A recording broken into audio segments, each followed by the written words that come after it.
ನಮಸ್ಕಾರ ಸ್ನೇಹಿತರೆ, ನಮ್ಮ ಹೊಸ ಜೀವನ ಯೂಟ್ಯೂಬ್ ಚಾನಲ್ಗೆ ನಿಮಗೆಲ್ಲರಿಗೂ ಸ್ವಾಗತ. ಧನು ರಾಶಿಯವರೇ, ರಾಹು ಮತ್ತು ಕೇತುವಿನ ನಿಜವಾದ ಉತ್ಸಾಹ ಪ್ರಾರಂಭವಾಗಿದೆ. ಈಗ ಈ 5 ವಿನಾಶಕಾರಿ ಘಟನೆಗಳು ನಿಮ್ಮ ಜೀವನದಲ್ಲಿ ಅನಿವಾರ್ಯವಾಗಿ ಸಂಭವಿಸುತ್ತವೆ. ಸ್ನೇಹಿತರೆ, ರಾಹು ನಿಮ್ಮಿಂದ 3 ವಿಷಯಗಳನ್ನು ಕಸಿದುಕೊಳ್ಳಲಿದ್ದಾನೆ. ಆದರೆ ಪ್ರತಿಯಾಗಿ ನೀವು 2 ದೊಡ್ಡ ಸಂತೋಷಗಳನ್ನು ಪಡೆಯುತ್ತೀರಿ. ಸಿದ್ಧರಾಗಿ. ನೀವು ಜಾಗರೂಕರಾಗಿಲ್ಲದಿದ್ದರೆ ಬಹಳಷ್ಟು ಸಂಭವಿಸಬಹುದು, ಬಹಳಷ್ಟನ್ನು ಕಳೆದುಕೊಳ್ಳಬಹುದು. ಆದರೆ ಸ್ನೇಹಿತರೆ, ಇಂದು ನೀವು ಈ ವಿಡಿಯೋವನ್ನು ಕೊನೆಯವರೆಗೂ ನೋಡಿದರೆ ಧನಿಷ್ಠ ನಕ್ಷತ್ರಕ್ಕೆ ರಾಹುವಿನ ಪ್ರವೇಶವು ನಿಮ್ಮ ನಿದ್ರಾವಸ್ಥೆಯ ಅದೃಷ್ಟವನ್ನು ಜಾಗೃತಗೊಳಿಸಬಹುದು. ಧನು ರಾಶಿಯವರು, ಏಕೆಂದರೆ ಇತ್ತೀಚೆಗೆ ರಾಹು ನಿಮ್ಮಿಂದ ಬಹಳಷ್ಟು ಪಡೆದುಕೊಂಡಿದ್ದಾನೆ. ನಿಮ್ಮ ಜೀವನದ ಮೇಲೆ ಅತಿ ದೊಡ್ಡ ಪರಿಣಾಮ ಗೋಚರಿಸುತ್ತಿದೆ. ರಾಹು ಧನಿಷ್ಠ ನಕ್ಷತ್ರವನ್ನು ಪ್ರವೇಶಿಸಿದಾಗ ಏನಾಗುತ್ತದೆ ಸ್ನೇಹಿತರೆ? ನಿಮ್ಮ ಆದಾಯ, ನಿಮ್ಮ ಗಳಿಕೆ, ನಿಮ್ಮ ಲಾಭದ ಮೇಲೆ ಅತ್ಯಂತ ಆಳವಾದ ಪರಿಣಾಮ ಕಂಡುಬರುತ್ತದೆ. ಸ್ನೇಹಿತರೆ, ಕಳೆದ 1 ವರ್ಷದಿಂದ ರಾಹುವಿನ ಈ ಸ್ಥಾನದಿಂದಾಗಿ ನೀವು ಎಲ್ಲಿ ಕೆಲಸ ಮಾಡಬೇಕೆಂದು ಅರ್ಥ ಮಾಡಿಕೊಳ್ಳಲು ಸಾಧ್ಯವಾಗಲಿಲ್ಲ. ನನಗೆ ಯಾವುದು ಉತ್ತಮ, ಕೆಲಸ ಅಥವಾ ವ್ಯವಹಾರ? ನೀವು ಕೆಲಸ ಮಾಡುತ್ತಿರುವ ಸ್ಥಳದಲ್ಲಿ ನೀವು ತೃಪ್ತರಾಗಿರಲಿಲ್ಲ. ನೀವು ಸಮಸ್ಯೆಗಳನ್ನು ಎದುರಿಸುತ್ತಿದ್ದೀರಿ. ಹಗಲು ರಾತ್ರಿ ಮನಸ್ಸಿನಲ್ಲಿ ಕೇವಲ ಚಿಂತೆ, ನಾನು ಮಾಡುತ್ತಿರುವುದು ಸರಿಯೋ ತಪ್ಪೋ ಎಂಬ ಉದ್ವಿಗ್ನತೆ ಇತ್ತು. ನೀವು ಗೊಂದಲದಲ್ಲಿ ಬದುಕುತ್ತಿದ್ದೀರಿ. ಆದರೆ ಸ್ನೇಹಿತರೆ, ಈಗ ರಾಹು ಧನಿಷ್ಠ ನಕ್ಷತ್ರವನ್ನು ಪ್ರವೇಶಿಸಿದ್ದಾನೆ. ಸ್ನೇಹಿತರೆ, ಮಂಗಳ ಅಂದರೆ ನಿಮ್ಮ ರಾಶಿಚಕ್ರದ ಅಧಿಪತಿಯೂ ಸಹ ಅದರ ಮೇಲೆ ಆಳವಾದ ಪ್ರಭಾವ ಬೀರುತ್ತಾನೆ. ಮಂಗಳ ಮತ್ತು ರಾಹುವಿನ ಸಂಯೋಜನೆ ಇದು ನಿಮ್ಮ ಜೀವನದ ಮೇಲೆ ಭಾರಿ ಪರಿಣಾಮ ಬೀರಲಿದೆ. ಇದು ಗಮನಾರ್ಹ ಬದಲಾವಣೆಗಳನ್ನು ತರಲಿದೆ. ಮೊದಲು ಒಂದು ವಿಷಯವನ್ನು ಎಚ್ಚರಿಕೆಯಿಂದ ಆಲಿಸಿ. ನೀವು ಇನ್ನೂ ಈ ವಿಡಿಯೋವನ್ನು ಇಷ್ಟಪಟ್ಟಿದ್ದರೆ ದಯವಿಟ್ಟು ಲೈಕ್ ಮಾಡಿ ಮತ್ತು ಕಮೆಂಟ್ ಬಾಕ್ಸ್ನಲ್ಲಿ ಜೈ ಶನಿದೇವ ಎಂದು ಬರೆಯಿರಿ. ಶನಿದೇವ ನಿಮ್ಮನ್ನು ಆಶೀರ್ವದಿಸುತ್ತಾನೆ. ಬನ್ನಿ ಸ್ನೇಹಿತರೆ, ಗಮನವಿಟ್ಟು ಕೇಳಿ. ರಾಹು ಪ್ರಸ್ತುತ ನಿಮ್ಮ ಧನು ರಾಶಿಯಲ್ಲಿದ್ದಾನೆ. 11ನೆಯ ಮನೆ ಎಂದರೆ ಗಳಿಕೆಯ ಮನೆಯಲ್ಲಿ, ಲಾಭದ ಮನೆಯಲ್ಲಿ, ಆಸೆಗಳ ಮನೆಯಲ್ಲಿ. ಮತ್ತು ರಾಹು ತನ್ನ ಧನಿಷ್ಠ ನಕ್ಷತ್ರದಲ್ಲಿ ಪ್ರವೇಶಿಸಿದಾಗ ನಾವು ಮಂಗಳ ಗ್ರಹದ ನಕ್ಷತ್ರ ಪುಂಜವಾದ ಅದು ನಿಮ್ಮ ಜೀವನದ ಮೇಲೆ ಆಳವಾದ ಪರಿಣಾಮ ಬೀರುತ್ತದೆ. ಈಗ ಸ್ನೇಹಿತರೆ, ಏನಾಗುತ್ತದೆ? ಎಚ್ಚರಿಕೆಯಿಂದ ಆಲಿಸಿ. ನಿಮ್ಮ ಗಮನ ಈ ವಿಷಯದ ಮೇಲೆ ಇರಬೇಕು, ಏಕೆಂದರೆ ರಾಹುವಿನ ಕಾರಣದಿಂದಾಗಿ ಬಹಳಷ್ಟು ತಪ್ಪು ತಿಳುವಳಿಕೆಗಳಿವೆ. ಸ್ನೇಹಿತರೆ, ನೀವು ಏನಾಗಿದ್ದೀರೋ ಹಾಗೆ ಜನರು ನಿಮ್ಮನ್ನು ತಪ್ಪಾಗಿ ಅರ್ಥ ಮಾಡಿಕೊಂಡರು. ನೀವು ಒಂದು ವಿಷಯ ಹೇಳಲು ಬಯಸಿದ್ದೀರಿ, ಆದರೆ ಜನರು ಅದನ್ನು ವಿಭಿನ್ನವಾಗಿ ಅರ್ಥೈಸಿದರು. ರಾಹುವಿನ ಕಾರಣದಿಂದಾಗಿ ನೀವು ತಪ್ಪು ಸ್ಥಳದಲ್ಲಿದ್ದೀರಿ, ತಪ್ಪು ವ್ಯಕ್ತಿಯನ್ನು ಭೇಟಿಯಾಗುತ್ತಿದ್ದೀರಿ. ನೀವು ಅವನಲ್ಲಿ ಸಿಲುಕಿಕೊಂಡಿದ್ದೀರಿ. ಅಲ್ಲಿ ನಿಮಗೆ ಶಾಂತಿ ಮತ್ತು ನೆಮ್ಮದಿ ಸಿಗಲಿಲ್ಲ. ಸ್ನೇಹಿತರೆ, ತಪ್ಪು ಜನರನ್ನು ನಂಬಿದರೆ, ಸ್ವಲ್ಪ ಹಠಮಾರಿತನ, ಸ್ಟಾಕ್ ಮಾರ್ಕೆಟಿಂಗ್ ಆಗಿರಲಿ, ಜೂಜಾಟವಾಗಲಿ ಅಥವಾ ಊಹಾಪೋಹವಾಗಲಿ, ನೀವು ಶಾರ್ಟ್ಕಟ್ಗಳನ್ನು ತೆಗೆದುಕೊಳ್ಳಲು ಬಯಸುತ್ತೀರಿ. ನೀವು ನಾನು ಹೇಗಾದರೂ ಮಾಡಿ ಬಹಳಷ್ಟು ಹಣ ಸಂಪಾದಿಸಬೇಕು ಎಂದು ಬಯಸುತ್ತೀರಿ. ಈ ಭಾವನೆ ನಿಮ್ಮೊಳಗೆ ಜಾಗೃತಗೊಳ್ಳಲಿದೆ. ಮೊದಲು ಹೇಗಿತ್ತು ಸ್ನೇಹಿತರೆ? ನೀವು ಕಡಿಮೆ ಹಣಕ್ಕೆ ತೃಪ್ತಿ ಪಡುತ್ತಿದ್ದೀರಿ. ಏನು ಬಂದರೂ ಅದು ಆಗುತ್ತದೆ ಎಂದು ಯೋಚಿಸುತ್ತಿದ್ದೀರಿ. ಆದರೆ ಈಗ ಹಾಗಲ್ಲ. ಈಗ ನೀವು ದೊಡ್ಡ ಕನಸು ಕಾಣುತ್ತಿದ್ದೀರಿ. ನಿಮ್ಮ ಮಹತ್ವಾಕಾಂಕ್ಷೆಗಳು ಬೆಳೆಯಲಿವೆ, ನಿಮ್ಮ ದುರಾಸೆ ಹೆಚ್ಚಾಗಲಿದೆ. ಆದರೆ ಈ ಸ್ಥಾನವು ನಿಮಗೆ ತುಂಬಾ ಒಳ್ಳೆಯದು. ಹೌದು ಸ್ನೇಹಿತರೆ, ಗುರುಗ್ರಹ ಎಂದರೆ ನಿಮ್ಮ ರಾಶಿಚಕ್ರದ ಅಧಿಪತಿಯ ಬೆಂಬಲವು ನಿಮಗೆ ಸಿಗುತ್ತದೆ. ಇದು ಸಂಪತ್ತು ಮತ್ತು ಗಳಿಕೆಯ ಮನೆಯಲ್ಲಿರುವ ರಾಹುವಿಗೆ ಇದನ್ನು ನಿವಾರಿಸಲು ಸಹಾಯ ಮಾಡುತ್ತದೆ. ನೀವು ಹಣ ಗಳಿಸುವ ಹೊಸ ಮಾರ್ಗಗಳನ್ನು ಕಂಡುಕೊಳ್ಳಲಿದ್ದೀರಿ. ಅದು ಷೇರು ಮಾರುಕಟ್ಟೆಯಾಗಿರಬಹುದು, ನಿಮಗೆ ಹೊಸ ಉದ್ಯೋಗ ಸಿಗಬಹುದು, ನಿಮಗೆ ಬಡ್ತಿಯೂ ಸಿಗಬಹುದು. ನಿಮ್ಮ ವ್ಯವಹಾರದಲ್ಲಿ ನೀವು ಕೆಲವು ಬದಲಾವಣೆಗಳನ್ನು ಮಾಡಬಹುದು. ಅದು ಹಣ ಗಳಿಸುವ ಹೊಸ ಮಾರ್ಗಗಳನ್ನು ತೆರೆಯುತ್ತದೆ. ನಿಮ್ಮ ಆಸೆಗಳು ಸಹ ಹೆಚ್ಚಾಗುತ್ತವೆ ಮತ್ತು ನಿಮ್ಮ ಆಸೆಗಳು ಈಡೇರಲಿವೆ. ಹೌದು ಸ್ನೇಹಿತರೆ, ನಿಮ್ಮ ರಾಶಿಚಕ್ರದ ಅಧಿಪತಿ ನಿಮ್ಮ ಆಸೆಗಳನ್ನು ಪೂರೈಸಲಿದ್ದಾರೆ. ಆದರೆ ಜಾಗರೂಕರಾಗಿರಿ. ಏನು ಇಟ್ಟುಕೊಳ್ಳಬೇಕು? ಈ ವಿಡಿಯೋದ ಕೊನೆಯಲ್ಲಿ ತಪ್ಪಿಸಬೇಕಾದ ತಪ್ಪುಗಳನ್ನು ಸಹ ನಾವು ವಿವರಿಸುತ್ತೇವೆ. ರಾಹು ನಿಮ್ಮ ಆಸೆಗಳ ಮನೆಯಲ್ಲಿದ್ದಾರೆ. ಇಲ್ಲಿ ನೋಡಿ, ನಿಮ್ಮ ಲಗ್ನಾಧಿಪತಿ ಗುರುಗ್ರಹ ಮತ್ತು 8ನೆಯ ಮನೆಯ ಅಧಿಪತಿಯು ಗುರು. ಆದ್ದರಿಂದ ಇದು ಇಲ್ಲಿಯೂ ಸಹ ಆಳವಾದ ಪರಿಣಾಮ ಬೀರುತ್ತಿದೆ. ನೀವು ಅದನ್ನು ಚೆನ್ನಾಗಿ ಅರ್ಥ ಮಾಡಿಕೊಳ್ಳಬೇಕು. ವಿಷಯವೇನೆಂದರೆ, ನೀವು ನನ್ನ ಸ್ನೇಹಿತರೆ, ಹಣ ಸಂಪಾದಿಸಲು ಏನಾದರೂ ಮಾಡಲಿದ್ದೀರಿ. ನೀವು ಸ್ವಲ್ಪ ಪ್ರಯತ್ನ ಮಾಡಲಿದ್ದೀರಿ, ಆದರೆ ತಪ್ಪು ವಿಧಾನಗಳ ಮೂಲಕ. ನೀವು ವಿಚಲಿತರಾಗಬಹುದು. ಏನಾದರೂ ತಪ್ಪಿನಿಂದಾಗಿ ನೀವು ದಾರಿ ತಪ್ಪಬಹುದು. ರಾಹುವಿನ ಕೆಲಸವು ವಿಚಲಿತರಾಗುವುದು. ನೀವು ಇದನ್ನು ಮನಸ್ಸಿನಲ್ಲಿಟ್ಟುಕೊಳ್ಳಬೇಕು, ಏಕೆಂದರೆ ನೀವು ತಪ್ಪು ಸ್ಥಳದಲ್ಲಿ ಕೆಲಸ ಮಾಡುವ ಸಾಧ್ಯತೆ ಇದೆ. ನೀವು ತಪ್ಪು ಮಾರ್ಗವನ್ನು ಆರಿಸಿ ಸುಧಾರಿಸಿಕೊಳ್ಳಬಹುದು. ಸ್ನೇಹಿತರೆ, ಬಹಳಷ್ಟು ಹಣ ಸಂಪಾದಿಸಿ ಸಂಖ್ಯೆಯೊಂದಿಗೆ ವ್ಯವಹಾರ ಮಾಡಬಹುದು. ಅಂತಹ ಕೆಲವು ವಿಷಯಗಳು ನಿಮಗೆ ಸಂಭವಿಸಬಹುದು. ಆದ್ದರಿಂದ ನೀವು ಇಲ್ಲಿ ಜಾಗರೂಕರಾಗಿರಬೇಕು. ತಪ್ಪು ಮಾಡುವುದನ್ನು ತಪ್ಪಿಸಿ. ಧನು ರಾಶಿಯಲ್ಲಿ ಶನಿ ಸಾಡೆಸಾತಿಯ ಪ್ರಭಾವದಿಂದಾಗಿ ಈ ಅವಧಿಯಲ್ಲಿ ನಡೆಯುತ್ತಿರುವುದನ್ನು ತಪ್ಪಿಸಿ. ಆದ್ದರಿಂದ ಯಾವುದೇ ಕಾನೂನು ಬಾಹಿರ ಚಟುವಟಿಕೆಗಳನ್ನು ತಪ್ಪಿಸಿ. ಶಾರ್ಟ್ಕಟ್ಗಳನ್ನು ತೆಗೆದುಕೊಳ್ಳಬೇಡಿ. ಇದನ್ನು ನೆನಪಿನಲ್ಲಿಡಿ. ನೀವು ಸ್ಟಾಕ್ ಮಾರ್ಕೆಟಿಂಗ್ನಲ್ಲಿ ಉತ್ತಮ ಹಣ ಗಳಿಸಬಹುದು. ಇದು ನಿಮಗೆ ಉತ್ತಮ ಸಮಯ. ಇದಲ್ಲದೆ ಸ್ನೇಹಿತರೆ, ನೀವು ನಿಮ್ಮೊಳಗೆ ಸಾಧ್ಯವಾದಷ್ಟು ಸಕಾರಾತ್ಮಕ ಬದಲಾವಣೆಗಳನ್ನು ಮಾಡಲು ಬಯಸುತ್ತೀರಿ. ಹೌದು, ನೀವು ನಿಮ್ಮನ್ನು ಸುಧಾರಿಸಿಕೊಳ್ಳಲು ಬಯಸುತ್ತೀರಿ. ಸಮಾಜ ನಿಮಗಾಗಿ ಹೆಸರು ಮಾಡಲು ಬಯಸುತ್ತೀರಿ. ನಿಮ್ಮ ಆಸೆಗಳು ಜಾಗೃತಗೊಳ್ಳುತ್ತವೆ. ಸ್ನೇಹಿತರೆ, ತಪ್ಪು ಜನರಿಂದ ಸಾಧ್ಯವಾದಷ್ಟು ದೂರವಿರಿ. ರಾಹು ಕೆಲವೊಮ್ಮೆ ಇಲ್ಲಿ ಬಹಳಷ್ಟು ಹಣವಿದೆ ಎಂದು ನಿಮ್ಮನ್ನು ಭಾವಿಸುವಂತೆ ಮಾಡುತ್ತದೆ. ಇಲ್ಲಿ ಹಣವನ್ನು ಹೂಡಿಕೆ ಮಾಡಿ. ಇಲ್ಲಿ ಕೆಲವು ನಿರ್ಧಾರಗಳನ್ನು ತೆಗೆದುಕೊಳ್ಳಿ. ಆದರೆ ನಿಮಗೆ ಸ್ವಲ್ಪ ತಾಳ್ಮೆ, ಸ್ವಲ್ಪ ತಂತ್ರ ಮತ್ತು ಸ್ವಲ್ಪ ಯೋಜನೆ ಬೇಕು. ಆಗ ಎಲ್ಲವೂ ನಿಮಗೆ ಚೆನ್ನಾಗಿರುತ್ತದೆ.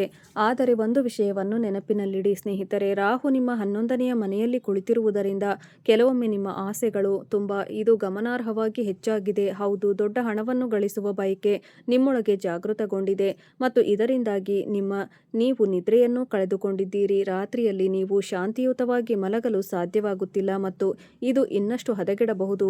ನೀವು ಸ್ವಲ್ಪ ಆಕ್ರಮಣಕಾರಿಯಾಗಿಯೂ ಆಗಬಹುದು. ಸ್ವಲ್ಪ ಕೋಪವು ನಿಮ್ಮ ಕೋಪವನ್ನು ಹೆಚ್ಚಿಸಬಹುದು, ಏಕೆಂದರೆ ನಿಮಗೆ ದೊಡ್ಡ ಆಸೆಗಳಿವೆ ಆದರೆ ಅವು ಈಡೇರದೇ ಇರುತ್ತವೆ. ನೀವು ಕೋಪಗೊಂಡರೆ ನಿಮ್ಮ ಕೋಪ ಹೆಚ್ಚಾಗಬಹುದು ಮತ್ತು ನೀವು ಅದನ್ನು ಯಾರ ಮೇಲೆ ತೋರಿಸುತ್ತೀರಿ? ನೀವು ನಿಮ್ಮೊಂದಿಗೆ ಕೆಲಸ ಮಾಡುವ ಜನರ ಮೇಲೆ ಅಥವಾ ಕುಟುಂಬದ ಯಾರ ಮೇಲೂ ನಿಮ್ಮ ಕೋಪವನ್ನು ತೋರಿಸಬಹುದು.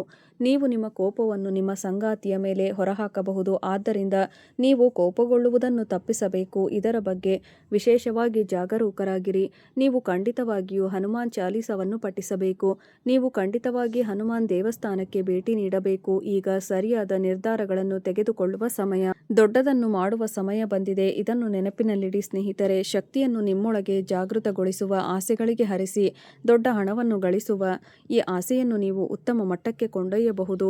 ಇದು 8ನೆಯ ಮನೆಗೂ ಅನ್ವಯಿಸುತ್ತದೆ ಎಂಬುದನ್ನು ನೆನಪಿನಲ್ಲಿಡಿ. 8ನೆಯ ಮನೆಯ ಅಧಿಪತಿ ಕೂಡ ಗುರುಗ್ರಹವು ಅಧಿಪತಿಯೂ ಹೌದು. ಆದ್ದರಿಂದ ಸ್ನೇಹಿತರೆ, ಇದು ನಿಮ್ಮ ಆರ್ಥಿಕ ಪರಿಸ್ಥಿತಿಯಲ್ಲಿ ಹಠಾತ್ ಏರಿಕೆಯನ್ನು ತರಬಹುದು.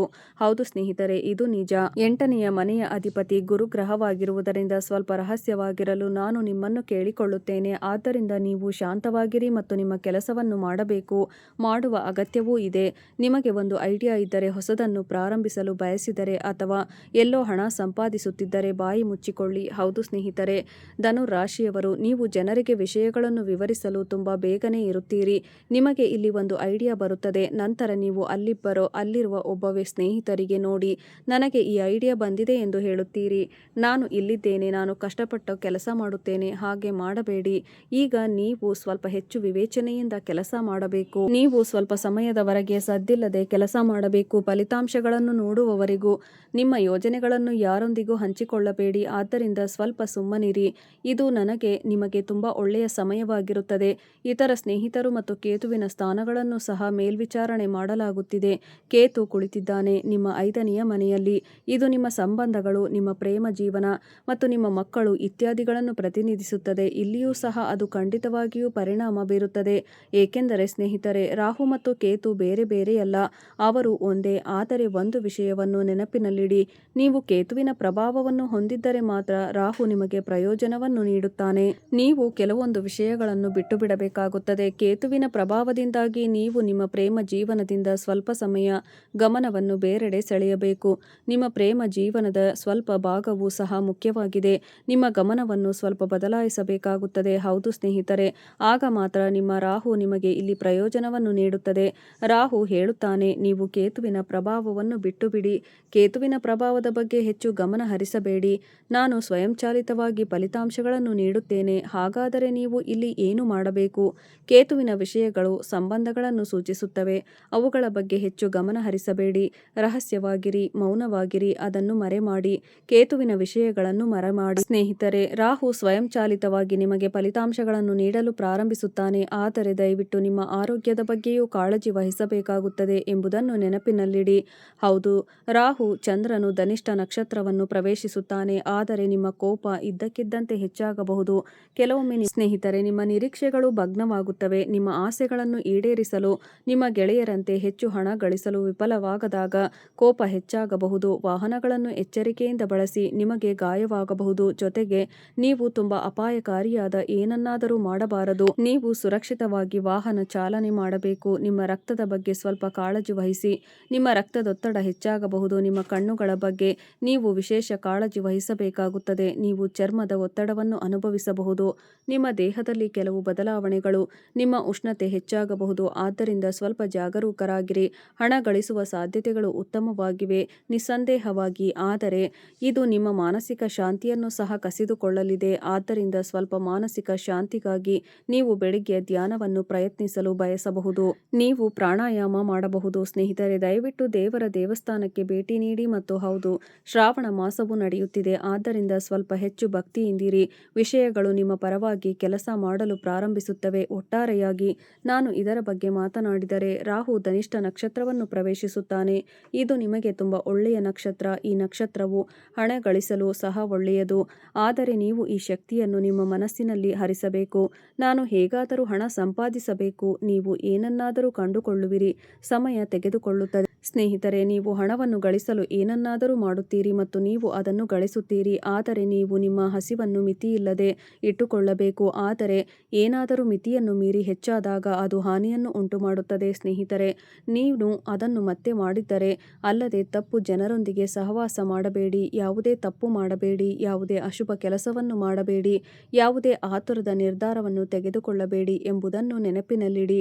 ಕೆಲವೊಮ್ಮೆ ನೀವು ನಾನು ನನ್ನ ಕೆಲಸವನ್ನು ಬಿಡುತ್ತಿದ್ದೇನೆ ಎಂದು ನಿರ್ಧರಿಸಬಹುದು. ನಾನು ದೊಡ್ಡ ವ್ಯಕ್ತಿ, ನಾನು ವ್ಯಾಪಾರ ಮಾಡುತ್ತೇನೆ. ಸ್ನೇಹಿತ, ನಾನು ವ್ಯಾಪಾರ ಬಿಡುತ್ತೇನೆ, ನಾನು ಕೆಲಸ ತೆಗೆದುಕೊಳ್ಳುತ್ತೇನೆ, ನನಗೆ ಅಲ್ಲಿ ಸಂಬಳ ಸಿಗುತ್ತದೆ. ಹಾಗಾದರೆ ಈ ರಾಹು ಪರಿಣಾಮ, ಈ ಭ್ರಮೆ ಇರುತ್ತದೆ ಮತ್ತು ಈ ಭ್ರಮೆ ನಿಮ್ಮಿಂದ ಏನನ್ನಾದರೂ ಕಸಿದುಕೊಳ್ಳಬಹುದು. ಆದ್ದರಿಂದ ಒಟ್ಟಾರೆಯಾಗಿ ನೀವು ತಕ್ಷಣ ನಿರ್ಧಾರಗಳನ್ನು ತೆಗೆದುಕೊಳ್ಳಬಾರದು. ನಿರೀಕ್ಷಿಸಿ. ನೀವು ತಾಳ್ಮೆಯಿಂದ ನಿರ್ಧಾರಗಳನ್ನು ತೆಗೆದುಕೊಂಡು ಕಾರ್ಯತಂತ್ರ ರೂಪಿಸಿದರೆ ಈ ನಕ್ಷತ್ರ ಪುಂಜದ ಬದಲಾವಣೆಯು ನಿಸ್ಸಂದೇಹವಾಗಿ ಆಶೀರ್ವಾದವೆಂದು ಸಾಬೀತುಪಡಿಸುತ್ತದೆ. ಸ್ವಲ್ಪ ಜಾಗರೂಕರಾಗಿರಿ. ನೀವು ರಾಹುವಿನ ಈ ಪರಿಣಾಮವನ್ನು ಕಡಿಮೆ ಮಾಡಲು ಬಯಸಿದರೆ ನೀವು ತಪ್ಪು ನಿರ್ಧಾರಗಳನ್ನು ತೆಗೆದುಕೊಳ್ಳಬಾರದು. ದಾರಿ ತಪ್ಪಬೇಡಿ. ಆದ್ದರಿಂದ ಸ್ನೇಹಿತರೆ, ನೀವು ಬಾಬಾ ಕಾಲಭೈರವನಾಥನಲ್ಲಿ ಆಶ್ರಯ ಪಡೆಯಬೇಕು. ನೀವು ಕಾಲಭೈರವನಾಥನನ್ನು ಪೂಜಿಸಬೇಕು ಮತ್ತು ಖಂಡಿತವಾಗಿಯೂ ನಾಯಿಗಳಿಗೆ ಬಿಸ್ಕೆಟ್ ಅನ್ನು ತಿನ್ನಿಸಬೇಕು. ಇದರಿಂದಾಗಿ ಕಾಲಭೈರವನಾಥನು ತುಂಬಾ ಸಂತೋಷ ಪಡುತ್ತಾನೆ. ಮತ್ತು ಸ್ನೇಹಿತರೆ, ಇದು ನಿಮ್ಮ ಮೇಲೆ ಸಕಾರಾತ್ಮಕ ಪರಿಣಾಮ ಬೀರುತ್ತದೆ. ಇಂದಿನ ವಿಡಿಯೋದಲ್ಲಿ ಇಷ್ಟೇ ಸ್ನೇಹಿತರೆ. ಇಲ್ಲಿಯವರೆಗೂ ವಿಡಿಯೋ ನೋಡಿದ್ದಕ್ಕಾಗಿ ಅನಂತ ಧನ್ಯವಾದಗಳು. ನಿಮ್ಮ ದಿನ ಚೆನ್ನಾಗಿರಲಿ, ನಿಮ್ಮ ಕುಟುಂಬದ ಆರೋಗ್ಯ ಚೆನ್ನಾಗಿರಲಿ ಎಂದು ನಾನು ಆ ದೇವರಲ್ಲಿ ಬೇಡಿಕೊಳ್ಳುತ್ತೇನೆ. ಇಲ್ಲಿಯವರೆಗೂ ವಿಡಿಯೋ ನೋಡಿದ್ದಕ್ಕಾಗಿ ಧನ್ಯವಾದಗಳು ಸ್ನೇಹಿತರೆ.